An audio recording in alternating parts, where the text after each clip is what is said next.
यं ब्रह्मा वरुणेन्द्ररुद्रमरुतः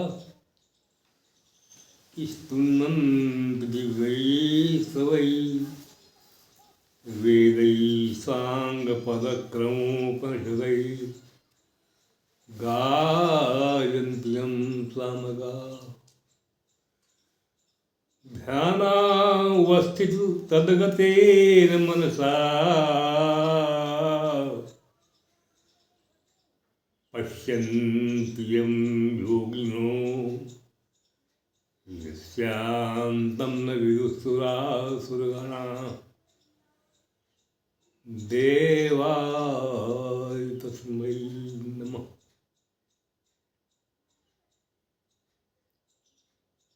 सुधी श्रोता बंधु, श्रीमद् भागवत महापुराण की चर्चा हम कर रहे हैं।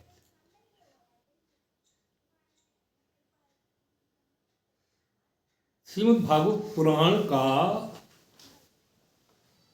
बहुत बड़ा महत्व है।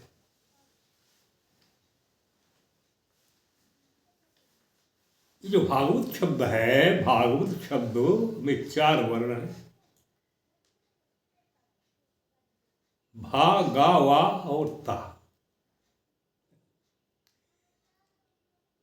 इन चारों वर्णों को पृथक पृथक इनकी महत्ता को स्वीकार किया जाए, स्वीकारें इसको। भाति यत्र श्लोकेषु, भा से भा है पहला वर्ण, भाति यत्र लोकेषु गतिर्यस्या अलौकिकी वैण्यं सर्वशास्त्रेषु तरणिर्यदि भवाम्बुधौ। भावर्ण द्योतक है। भाति यत् लोकेषु, जिस भागवत का प्रकाश तीनों लोकों में व्याप्त है और जिसके सुनने से या जिसके स्वाध्याय से, दोनों पक्ष को कहेंगे, स्वाध्याय करने से अथवा सुनने से, गतिर्यस्या अलौकिकी, अलौकिक गति प्राप्त होती। तीसरा वाह है तो वरेण्यम सर्वशास्त्रेषु, सभी शास्त्रों में ये श्रेष्ठ है। तासे तरणिर्यदि भवाम्बुधौ, संसार को सागर मानते हैं। इस सागर को, इस महासागर को पार करने के लिए भवाब्धि, संसार रूपी समुद्र को पार करने के लिए वो नाव की तुम। चलो, सुखदेव जी विराजमान हैं और जिज्ञासु परीक्षित। कथा को प्रारंभ करते हुए हम तृतीय स्कंद में प्रवेश कर रहे हैं, है ना। सुखदेव जी ने राजा परीक्षित को सचेत और सावधान करते हुए कहा, राजन, अन्याय की भी एक सीमा होती है, हर चीज की सीमा होती है,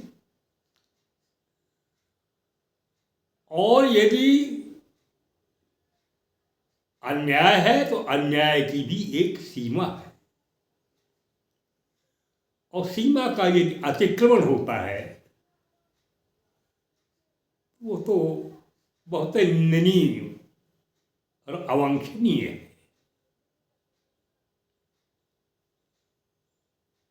देखिए, कौरव और पांडव।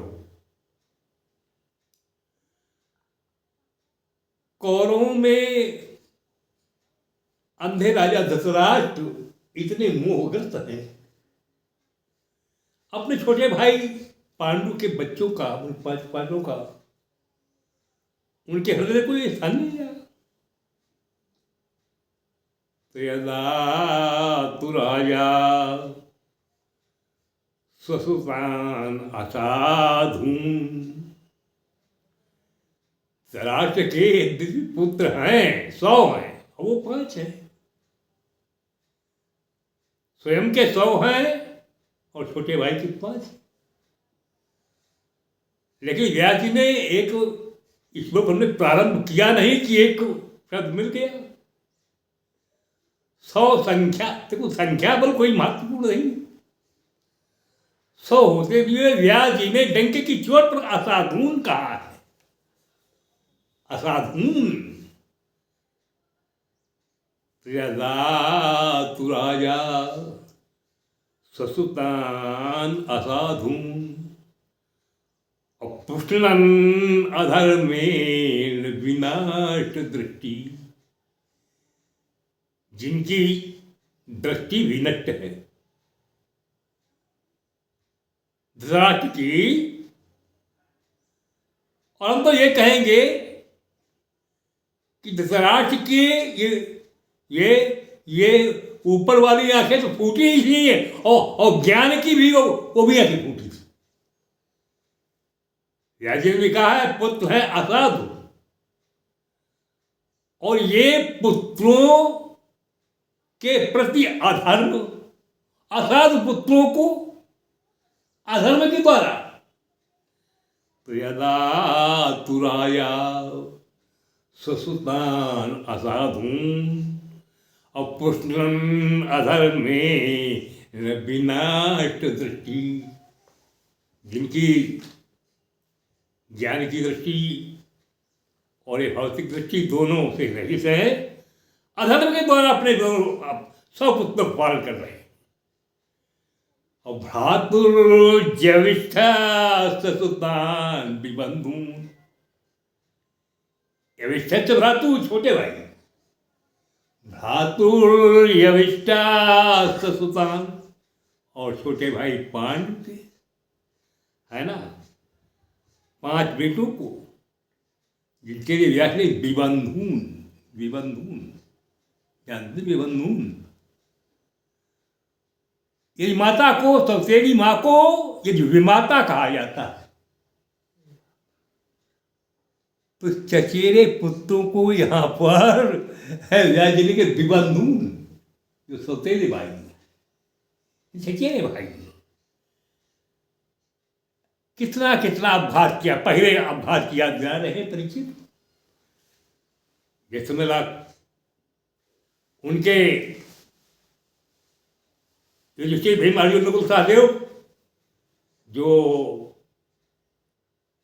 है ये चचेरे हैं, इनके साथ पहला अभ्यास है प्रवेश लाक्षा भवने तदा। लाक्षा भवन का निर्माण कराया और 5 रात में शयन कर रहे हैं। 5 और मुसाफिर आ गए थे। किन्हीं तरीकों से सहदेव जी ने उसमें स्तंभ देखा जिसमें टिका हुआ था, भीम ने उसको उखाड़ा, मार्ग मिल गया, जंगल में निकल गए। विश्वास हो गया वो 5 जल के मर गए होंगे। लेकिन जब वो किसी दिन किसी के द्वारा घूमते हुए देखे गए, जो खबर गई वो तो जीवित है। वो 5 मुसाफिर जो टिके थे वो बेचारे गए। पहला हाल बहुत बड़ा पांडवों के साथ अन्याय है, लाक्षा भवन का निर्माण और उनमें जलाने की योजना। इससे बड़ा दूसरा अवघात, यदा सभायाम कुरुदेव देव्या अकेशा विमर्शम सुतकर्म गर्यम, है ना। वो कुरुदेवी है ना, कौन, किसकी वो संकेत है व्यास जी का, द्रौपदी की ओर। जब दुशासन के द्वारा बाल पकड़ के खींच ले जाए करके सभा में वो पेश की गई, दुशासन केशाभिमर्शम सुतकर, बड़ा निंदनीय कार्य कर रहा था दुशासन। और ये सब बैठे थे, पूरा समाज लगा हुआ था। वो दादा दादा दादा करके चिल्ला रही थी, तो नबारयामास नृपाश उठाया, उसको धृतराष्ट्र ने रोका नहीं।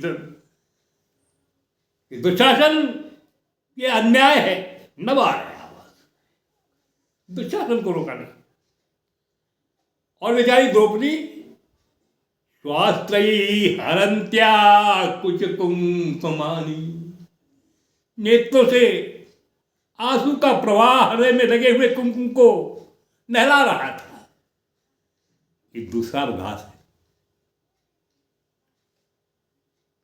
तीसरा अन्याय, हमने कहा है अन्याय की सीमा होती है। जूतेन अधर्मेन जिता साधु, जुआ का खेल खिलाया गया।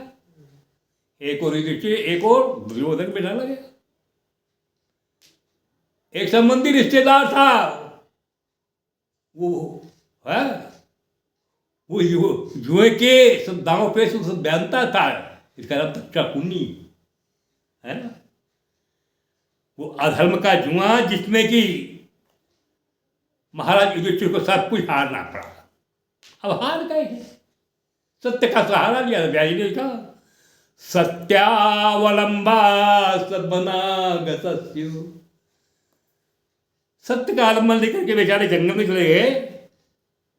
और नया चतोदा समय, पूरा 12 वर्ष का जंगल का निवास बाजो भाइयों ने कैसे कैसे व्यतीत किया है। तमाम को जो लिखा है भारत के किरातारिणी महाभारत में तो सब कुछ। 12 वर्ष का वनवास समाप्त करने के बाद में महाराज युधिष्ठिर भाइयों को लेकर के आए और धृतराष्ट्र ने कहा दादा हमारा हिस्सा देखो, मांगा हमारा हिस्सा, वनवास हमारा समाप्त है, आवरी समाप्त हो गई, हिस्सा दे दीजिए। तो नया चतोदा समय दायम, दायम हिस्सा है। समय समाप्त होने के बाद में भी हिस्सा की मांग की है। तो तमु जुषाणु यदजात शत्रु, अजात शत्रु युधिष्ठिर को मांगने पर भी हिस्सा के लिए इनकार कर दिया। कष्ट हुआ इसको। भाइयों को लेकर के मन में विचार किया क्या करें। हाँ, एक बात याद आई, हम कृष्ण को भेंगे और कृष्ण ये प्रभावी है, शायद इन कृष्ण के कहने पर वो हमें हिस्सा देना स्वीकार कर ले। भगवान कृष्ण को दूत बना करके अपने पक्ष से भेजा। दुर्योधन से बातचीत हुई। भगवान ने कहा भाई दुर्योधन, उनका हिस्सा बनता है, 1/2 बनता है, आधा बनता है, उनको दे दीजिए। दुर्योधन ने कहा दायादन, हिस्सा कसम दायादन, हिस्सा कैसा है। भगवान कृष्ण ने कहा तुम्हारे देवात्मजा ते, वो तो देवताओं के पुत्र है। वो सब पांडव देवताओं के पुत्र हैं। धर्म के अंश से युधिष्ठिर है, वायु के अंश से भीम है, इंद्र के अंश से अर्जुन है, और अश्विनी कुमार के अंश से सहदेव और वो है। तो देवात्मजास्ते, वे सब पांडव देवताओं के पुत्र हैं। कसमदाय आदमी, हिस्सा कहाँ से और कैसा हिस्सा। भगवान कृष्ण का समझा ऐसा कर लीजिएगा कि उनकी संख्या 5 है, उनकी संख्या 5 है। तो राज्य तुम्हारा बहुत बड़ा है, तो ऐसा करो सब कुछ अपने पास बना रखो, केवल 5 बच्चियां उनको दे दो, केवल 5 बच्चियां। दुर्योधन ने कहा, गोविंद, बिना युद्धम न दास्यामि, बिना क्या कहा? दुर्योधन ने कहा, बिना युद्धम न दास्यामि शुचि अग्रे न केशव। केशव सुई खड़ी करके और ऐसी खड़ी खड़ी जमीन पर दी जाए, एक कड़ के ऊपर पड़ जाती है तो एक कड़वी जमीन 5 गांव की तो बड़ी बात नहीं। बिना युद्धम न दास्यामि शुचि अग्रे न केशव। भगवान कृष्ण कुछ बुदबुदाते हुए निकले। अब उनका बुदबुदाना, उन्हें कहना क्या बुदबुदाए? तदर्थात् कुर्वंशोयम, दुर्योधन तेरे कारण केवल कुर्वंश सत्यानाश हो जाएगा, है ना। भगवान कृष्ण के मुंह से निकल जाए जो उनका कहा वही हुआ। भगवान कृष्ण वापस चले गए। देखो, कभी कभी लोग एक कहावत कहते, पत्थर भी पिघलते हैं, पत्थर भी पिघलते। उसमें धृतराष्ट्र और दुर्योधन के यहाँ जिनको कहा जाता है महाराज विदुर, तो उस कालखंड में विदुर जी मंत्री के पद पर थे। तो पत्थर पिघलते हैं तो कुछ सहानुभूति, है ना, जगी। और धृतराष्ट्र ने प्राइवेट यानी व्यक्तिगत तरीके से चुपचाप विदुर जी को बुलाया। उस समय मंत्री के पद पर थे विदुर जी। तो उसमें मंत्रियों का पहचान के लिए इनको धनुष दिया गया था। धनुष को चलाने वाले काम नहीं होता था, लेकिन जैसे पुलिस वालों की वर्दी होती है ना, वर्दी होती है, तो उसी तरीके से उस समय कालखंड में वो धनुष केवल विदुर जी अपने कंधे में डाले रहते थे। यही उनकी मंत्री पद की पहचान थी।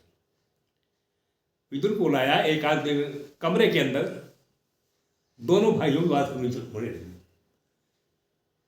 और धृतराष्ट्र ने कहा, विदुर जी ये बताओ, इस परिस्थिति में आप हमें क्या करना, क्या उचित है, क्या करना चाहिए?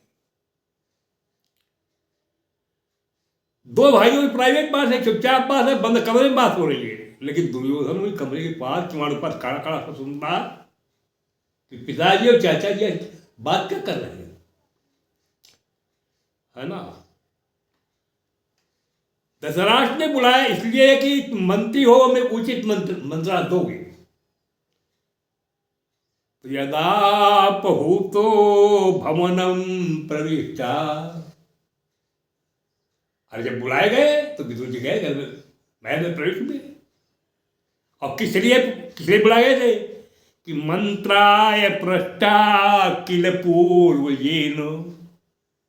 अरे पूर्वज है, बड़े भाई हैं, हम छोटे भाई हैं, अरे हमसे कुछ राय लेना चाहते थे, विदुर का जाना भी ठीक हुआ। अथा तन्मंत्र दशाम वरिष्ठा, जिसमें स्तनमंत्रणा कि हमें क्या करना चाहिए, है ना। तो उस समय विदुर ने बहुत अच्छी बातें कही, जिसके लिए यनमंत्रिमो वैदुरिकम वदंती, जिनको विदुर नहीं कहा जाता। 108 श्लोक है। यानी धृतराष्ट्र को विदुर जी ने जो समझाया, 108 श्लोकों के लिए विदुर नहीं, बाजार के पुस्तक मिल जाएगी। बहुत धर्म भरी हुई, बड़ी उचित न्यायिक बातें, अरे यही तो जो न्यायिक बात है कि वो भाई के छोटे आपको दे देना चाहिए, यही तो कहेंगे ना, है ना। और साफ साफ कर दिया, धृतराष्ट्र ने कहा क्या करना चाहिए, विदुर ने कह दिया साहब कि अजात शत्रु प्रत्यक्षदायम। अजात शत्रु, अजात शत्रु कौन, युधिष्ठिर के लिए प्रत्यक्ष दायम हिस्सा दे दीजिएगा। तितिक्षितो दुर्विषहम तितिक्षितो, तितिक्षा से बड़ा महत्वपूर्ण है तितिक्षितो।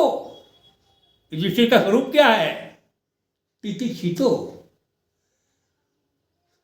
तितिक्षा कहते हैं सहन करने की क्षमता। हाँ, बहुत तुम लोगों के साथ किया गया, बहुत अन्याय हुए, लेकिन एक यदि अन्याय की सीमा नहीं तो सहन करने की भी एक सीमा है। ने कहा तो अब बताओ, साफ साफ खोलो क्या कहें। तो युधिष्ठिर ने कहा काके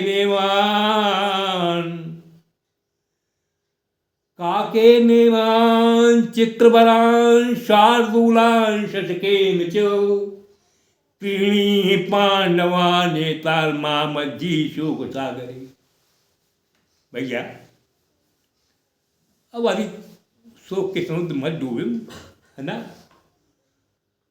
काके नेमान चित्रबरान, तुम्हारे महल में 100 कौवे रहे हैं, इनको उड़ाओ भगाओ, और इनके साथ 5 मोर के बच्चों पालो। काके नेमान चित्तवरान शार्दूलान शतकेन चो, इस वक्त याद नहीं रहे तो मैं निकालो। इनके साथ सिंह सावक, सिंह के बच्चों को पालो। देखो भाई भाई में बात हो रही है और दुर्योधन किवाड़ों के पास लगा हुआ वो सुन रहा है। उसने गणित लगाई, 100 कौवे को उड़ाओ और मोर पालो, 100 सियारों को निकालो और 5 सिंह सावक पालो। तो उसने गणित लगा लीजिए, हम सब कौवे हैं, सब हम सब सियार हैं। तो उसने किवाड़े खोले, अंदर घुस गया, किवाड़े खोले अंदर घुस गया और विदुर जी की बात पकड़ी, खींचा और खींच के झटका मारा। और कितना अनुचित शब्द महात्मा विदुर के लिए प्रयोग किया गया है, इस दुर्योधन ने किया। व्यास जी ने लिखा कएन मत्रोपजुहाव जिम्हम। जिम्हम शब्द का अर्थ करे तो नालायक कर सकते हैं, जिम्मम माने नालायक, ऐसे मान लीजिएगा। उसे जिम्मम का कपटी अर्थ होता है, लेकिन यहाँ सीधा सीधा नालायक। अरे दुर्योधन साहब कहा, इस नालायक को किसने बुलाया, और पिता के सामने कह रहा है कएन मत्रोपजुहाव जिह्वम यो दास्यासुतम व्यत बलिनैव पुष्टा। ये दासी पुत्र है और हमारे टुकड़ों से पल रहा है, खा रहा है हमारा, और हमारे सामने ही तस्मिन प्रतीपा, वो प्रतीपा हमारे विरोधी लोग हैं, इसका हृदय उस पक्ष में है और पर करते हंसते और मीठी मीठी बातें ये करके उन दुश्मनों को काम बनाना चाहता है। निर्वाश्यतावास पूरा सुसाना, इस कुत्ते को यहाँ से सुसाना, इस कुत्ते को यहाँ से निर्वाश्यता निकालो। बहुत कुछ हो गया, कुछ शिष्य नहीं रहा। बड़े भाई धृतराष्ट्र बैठे, ताला पड़ा है। दुर्योधन ने जो कुछ अपमान विदुर का किया है, क्या धृतराष्ट्र इसमें बीच में नहीं पड़ सकते थे? निकल पड़े और महात्मा विदुर ने कहा कि आज से हस्तिनापुर छोड़ दे। संकल्प ले लिया, अब आज से के बाद में हस्तिनापुर हमारा शरीर नहीं आएगा। अपने धनुष को रात की वेला में उठे और हस्तिनापुर के महल की देहरी पर रख दिया, महल को प्रणाम किया और निकल पड़े और कहा अब शेष जीवन में भारत भ्रमण करेंगे और तीर्थाटन करेंगे। 36 वर्ष महात्मा विदुर ने तीर्थाटन किया। देखो भारत के तीर्थों का भ्रमण, जहां जहां भगवान के दिव्य अवतार हुए हैं उन अनस्थानों की धूल लेकर के इन्होंने मत लगाई। तीर्थों में रहने का तरीका क्या है, किस तरीके के रहे कि गांव पर्यटन में देवी भक्ति, गांव पर्यटन ये पृथ्वी पर घूम रहे हैं, भ्रमण कर रहे तीर्थाटन में। अपने कुछ नियम इन्होंने व्यक्तिगत बनाए हैं। सदा प्रतोधा शयनो वधूता, जमीन पर हमेशा सोएंगे और दूधवर्ती में रहेंगे। इन्होंने अपना ऐसा अवधूत वेश बनाया है, मिट्टी की शरीर में लगाए हुए कि हम लोगों को पहचान ले, लेकिन हमें लोग न पहचान पाएंगे। भारत भ्रमण कर रहे हैं, एक एक तीर्थ में जा रहे हैं। इत्थम ब्रजम, ये संकल्प लिए हुए इस स्थिति में सारे भारत में भ्रमण करते हुए, इत्थम ब्रजन भारत में वर्षम कालेन यावत गतवान प्रवासम।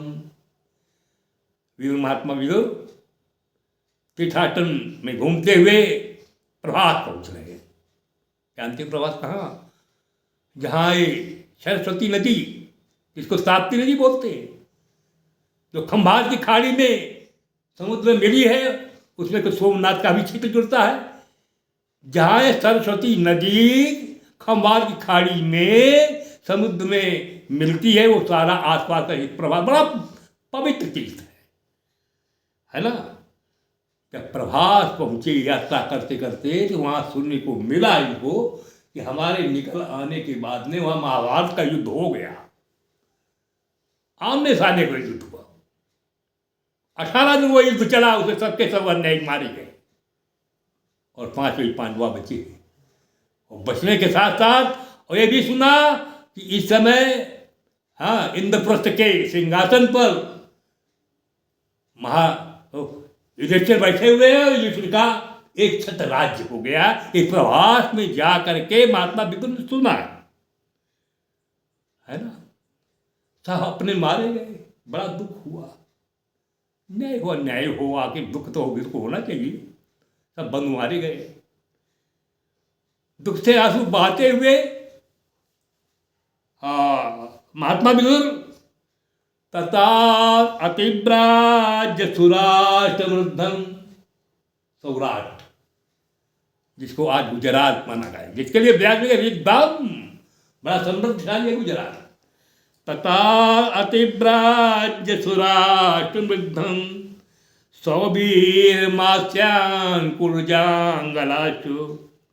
सौराष्ट्र, सौवीर, मत्स्य, कुर्जांगल, हरियाणा, ये सब घूमते हुए यहाँ तक आते हुए आगे बढ़ते बढ़ते काले न तावतो यमुना मुपेत, यमुना किनारे आ गए, ब्रजमंडल में आ गए, वृंदावन में आ गए। वहां वे वृंदावन में आए तो उद्धव इनको मिल गए। उद्धव के दर्शन हुए।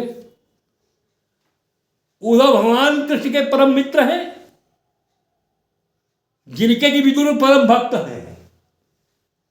दो भक्तों का ये आपसी मिलन, दोनों गले मिले।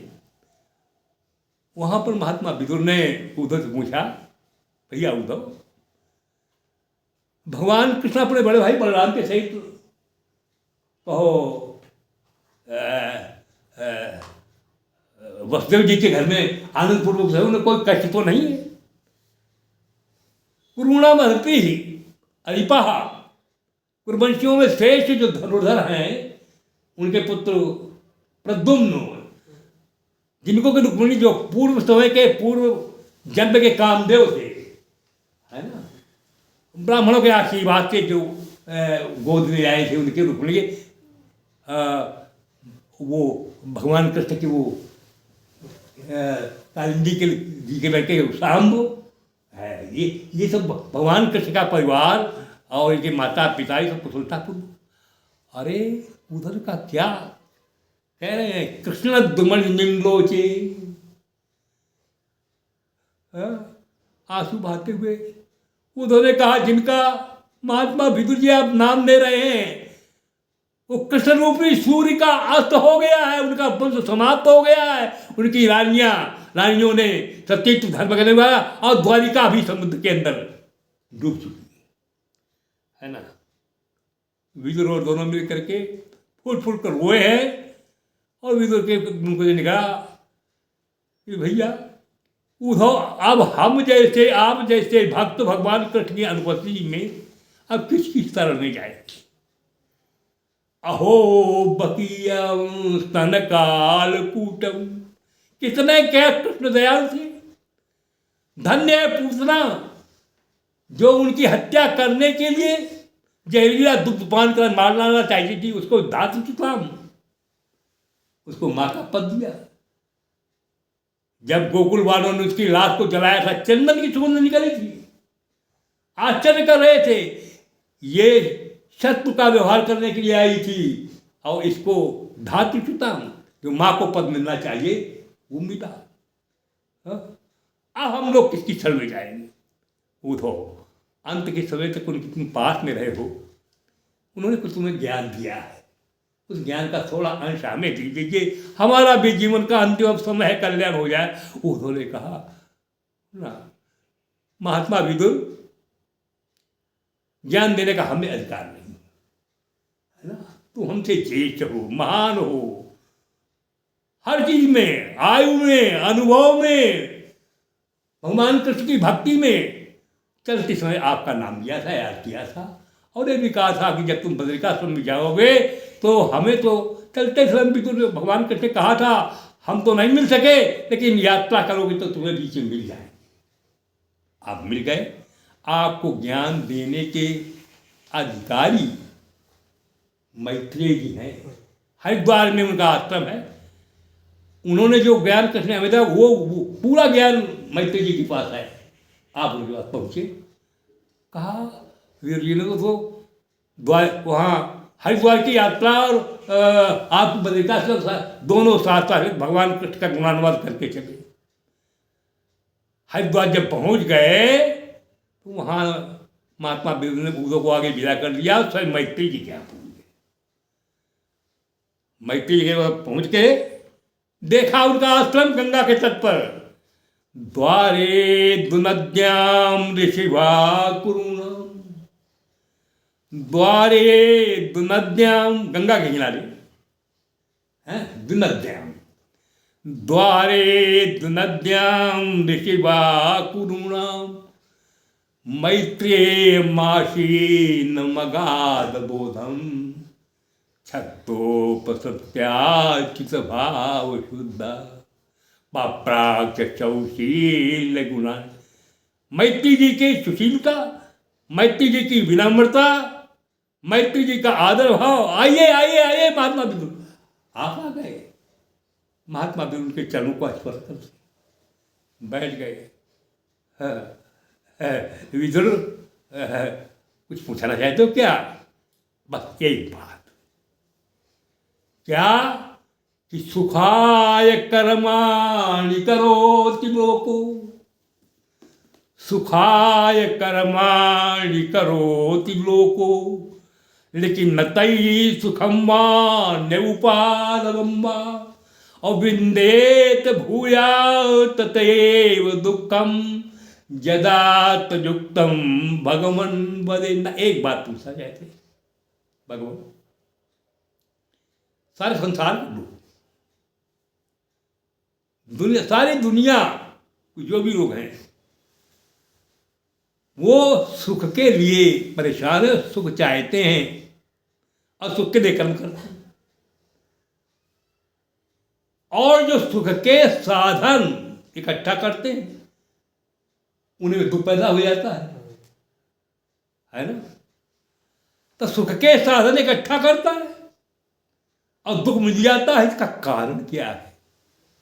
बस वही बात रही, धृतराष्ट्र वाली बात आई, सुख के लिए परेशान रहे और अंत में चौपट होना पड़ा, है ना। दुख ही दुख धृतराष्ट्र को, और दुख में ही उनके प्राण है। तो सुखाय कर्माणि करोति लोको न तई सुखम, उनको सुख नहीं प्राप्त हो जाए, सुख के लिए काम करते हैं और उन्हीं सुखों के साधन से दुख पैदा हो जाता है। इस विषय में आप महापुरुष हैं, अनुभवी हैं, भगवान हमारे से भ्रम को मिटा दें, है ना। ये कैसे होता है? कार्य सुख के लिए करे, मिल जाए दुख, है ना। तो सुख और सच्चे सुख और दुख का विवेचन क्या है ना, हमारे इस भ्रम को दूर करें। बस ये भी हमारा निवेदन है। विवेद का निवेदन हो चुका है ना। मैत्री जी महान विद्वान, महान अनुभवी, है ना। अब मैत्री जी को विचार करने दीजिए, इसका उत्तर क्या देंगे आप प्रतीक्षा करें। इत्यादि।